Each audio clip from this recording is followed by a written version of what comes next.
सभी भक्तों को राधे राधे, हरे कृष्णा। आज हम श्रीमद् भगवद गीता के 16वें अध्याय के महात्म्य के बारे में जानेंगे।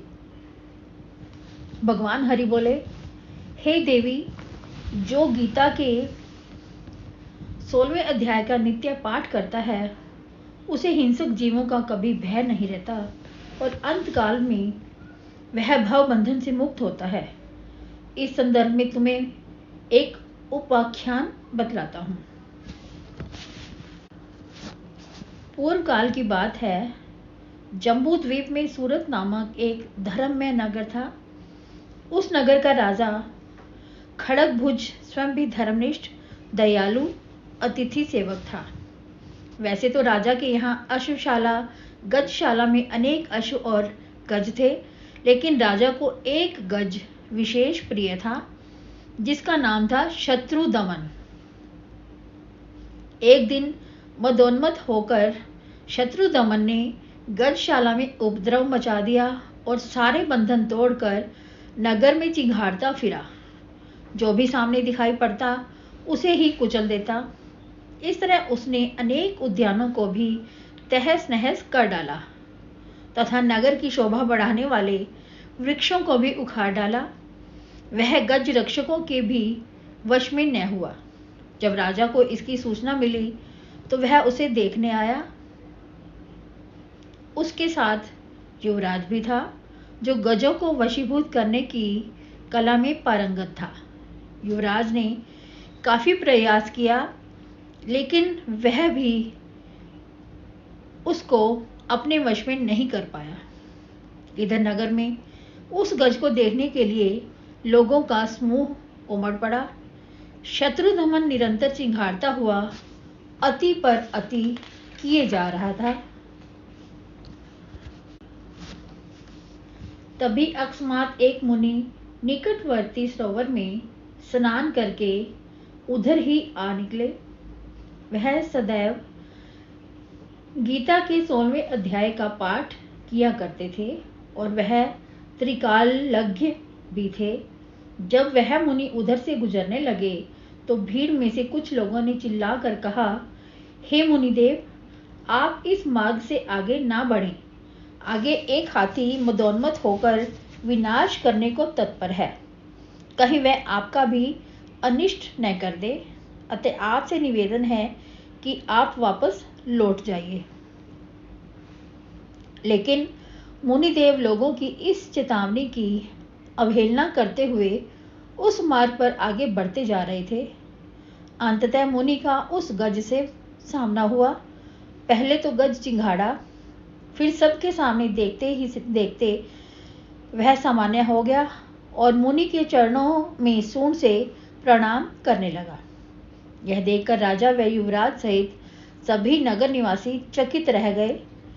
जब गज मुनि के चरणों में लौटने लगा तब मुनि ने अपने कमंडल से जल लेकर गीता के 16वें अध्याय के अभ्यम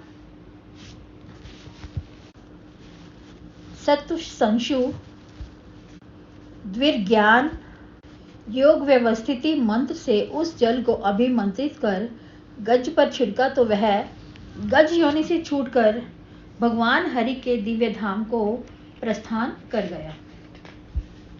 राजा ने जब ऐसा देखा तो वह प्रिय गज की मृत्यु का शोक करना भूलकर मुनि के चरणों में दंडवत प्रणाम कर पूछने लगा, हे मुनिवर, पिछले जन्म में यह गज कौन था और कैसे आपने उसका उद्धार किया? तब मुनि बोले,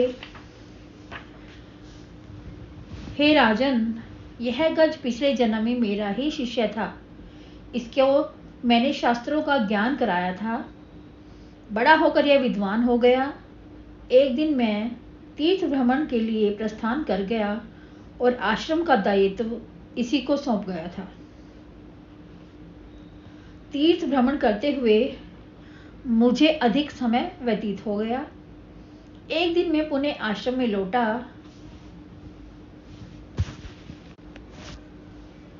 तब यह अपने शिष्यों से घिरा बैठा था।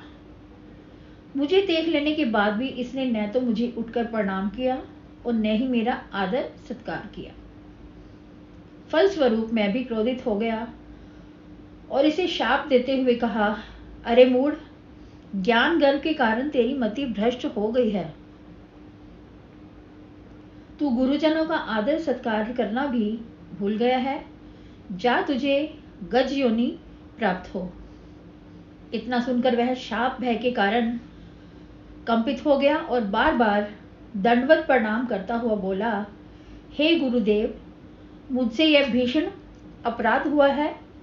अब आप ही इस शाप से मुक्ति का कोई उपाय भी बताइए। तब मैंने दया भाव के कारण उसे क्षमा कर दिया, लेकिन शाप का फल भोगना अति आवश्यक बताया। साथ ही श्राप मुक्ति का उपाय बताते हुए मैंने कहा, तेरा उद्धार मेरे द्वारा ही होगा।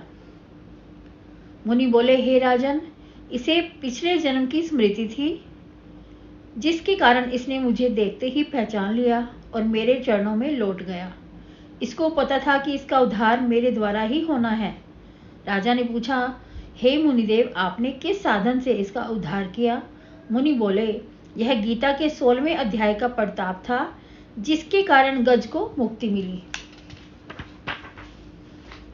तब राजा भी मुनि से गीता का वह ज्ञान प्राप्त कर राजप्रसाद में लौटा और अपने पुत्र को गद्दी का दायित्व सौंपकर अरण्य में तपस्या करने के लिए निकल पड़ा। इस प्रकार वह गीता के 16वें अध्याय का नित्य पाठ करता और योग क्रिया भी करता था।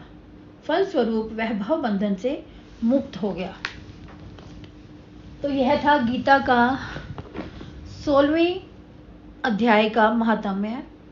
गीता के श्रीमद् भागवत गीता के 17वें अध्याय के महात्म्य में आपसे फिर से मुलाकात होगी।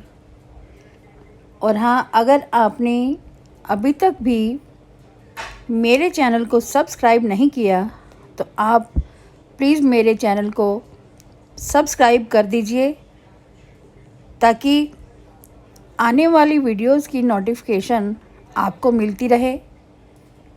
और अगर आपको मेरी वीडियो पसंद आई हो तो आप इसे अपने दोस्तों और परिवार के सदस्यों में